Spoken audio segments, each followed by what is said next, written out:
Hi friends, இன்றைக்கி நம்ம பார்க்க போகிறது சுல்லான் சேது அப்படின்னு சொல்லி நம்மளோட முத்தையா டேரக்டர் முத்தையாவோட பையன் நடிச்சிருக்க படம். ஸோ அந்த படம் இது வந்து நாங்கள் ரொம்ப நாளாக இந்த படத்துக்காக வெயிட் பண்ணிக்கிட்டு இருந்தேன். ஆக்சுவலாக வந்து பார்த்திங்கன்னா நானும் அவரோட ஊர் தான்.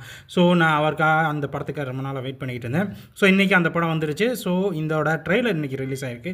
ஸோ இந்த டீசர் வந்து பார்த்திங்கன்னா ஓப்பனில் பார்த்திங்கன்னா மதுரையோட எல்லா லொக்கேஷனையும் பயங்கரமாக பக்காவாக காமிச்சிருக்காங்க. அதுக்கப்புறம் என்னென்னா இங்கே ரத்தம், வழக்கம் போல் ரத்தம். அதுக்கப்புறம் வந்து பார்த்திங்கன்னா இந்த பக்கம் நம்ம சரக்கு, அதாவது கொக்கைன், அந்த மாதிரி நம்ம ட்ரக்ஸ் அதான் காமிச்சிருக்காங்க. ஸோ இந்த ட்ரக்ஸுக்கும் பசங்களுக்கும் நடுவில் நடக்கிற ஒரு போராட்டம்னு வச்சுக்கலாம். ஸோ இந்த ட்ரக்ஸை விற்கிறாங்க, அதை வந்து இது பண்ணுறாரு. இதில் வந்து பரத் நடிச்சிருக்காப்புல, அப்புறம் நம்மளோட சமுத்திரக்கனி, அவரும் ஆக்டர் சமுத்திரக்கனி நடிச்சிருக்காங்க. ஸோ இவங்க ரெண்டு பேத்துக்கும் நடுவில் தான் நடக்கிறது தான் பஞ்சாயத்து. இந்த ட்ரக் டீலிங்கில் வந்து பார்த்திங்கன்னா தாதாவா, மதுரையில் ஒரு பெரிய தாதாவா வந்து பரத் நடிச்சிருக்காரு. ரொம்ப நாள் கழிச்சு அவரோட ஆக்ஷன்ஸ் எல்லாம் இதில் வந்து பயங்கரமாக இருக்குது.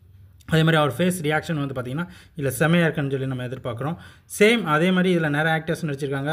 இதில் வந்து ஓப்பனில் கிட்டத்தட்ட எல்லா இதுவுமே காட்டுறாங்க. அதாவது ஒரு சரக்கு, பொண்ணு, எல்லாத்தையும் என்னென்ன தப்பு இருக்கோ எல்லாமே காட்டுறாங்க.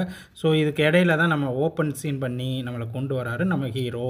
அந்த நம்ம ஹீரோ வராங்க. அவர் வந்து ஒரு ஸ்கூலில் படிச்சுக்கிட்டு இருக்க ஸ்டூடெண்ட்டாக இருக்கார். வழக்கம் போல் பயங்கரமாக லூட்டி பண்ணிக்கிட்டு டான்ஸ் ஆடிக்கிட்டு செமையாக இருக்குது டான்ஸ். அண்ட் தென் அவரோட ஃபேஸ் ரியாக்ஷன் எல்லாமே வந்து இந்த படத்தில் வந்து நல்லா காமிச்சிருக்காங்க.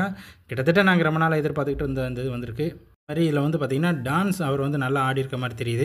இவர் வந்து வழக்கம் போல் பசங்கள்லாம் ஸ்கூலுக்கு போயிட்டு வந்து திரும்பி தண்ணி அடிச்சுட்டு இது பண்ணுற மாதிரி ஊர் சுற்றிட்டு இருக்க மாதிரி ஒரு சின்ன வெட்டி பையன் மாதிரின்னு வச்சுக்கோங்களேன், அந்த மாதிரி காட்டுறாங்க. இதுக்கடையில் அந்த லேடி ஒருத்தவங்களுக்கும் இங்கே வந்து ஒரு பஞ்சாயத்து நடக்குது. இது இவர் தான் அந்த லேடி கெட்டப்பில் இருக்காரா, யார் நம்ம ஹீரோ தான் லேடி கெட்டப்பா, இல்லை வேறு யாரும் இருக்காங்களான்றதான் இந்த படத்தோட கதை இருக்கலாம். இவருக்கு இந்த இடத்துல அவர் இந்த லேடி கெட்டப்பும் இவர் தான் அப்படின்ற மாதிரி தான். இதில் பரத்துக்கும் சமுத்திரகனிக்கும் நம்ம ஹீரோக்கும் என்ன பிரச்சனைன்றதை இந்த படத்தோட இது இவர் தான் அந்த லேடி கெட்டப் மாதிரி தெரியுது. ஸோ இந்த படம் ரிலீஸ் ஆனதுக்கப்புறம் இதை பற்றின டீட்டெயில் நம்ம சேனல் அப்டேட் பண்ணுவோம்.